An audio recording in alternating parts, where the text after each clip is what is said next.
राष्ट्रिय राजनीतिमा प्रभाव पार्ने उद्देश्यले भदौ 23 र 24 गतेको विध्वंसलाई जस्टिफाई गर्दै, त्यसलाई ग्लोरिफाई गर्दै जति पनि राजनीतिक पार्टी र स्वार्थ समूहहरू आज राजनीतिको अग्रमोर्चामा देखिरहेका छन्, उनीहरू क्रान्तिकारी बन्न कहिले सक्दैनन्। किनभने क्रान्तिकारी हुनु भनेको यो सत्ताले समस्यामा पारेका वर्गको पक्षमा निरन्तर सङ्घर्ष गर्नुलाई क्रान्तिकारी भनिन्छ।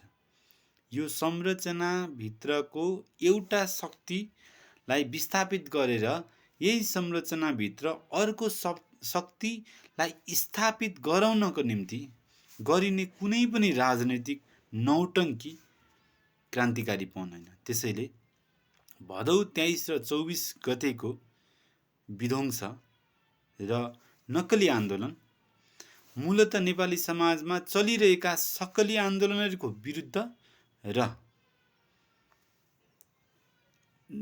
नवधनाढ्यहरूलाई स्थापित गर्नको निम्ति चालिएको एउटा राजनीतिक षड्यन्त्र हो, जुन कुरा बिस्तारै खुलिरहेको छ र अझै यो प्रष्ट हिसाबले खुल्दै जानेछ। धन्यवाद।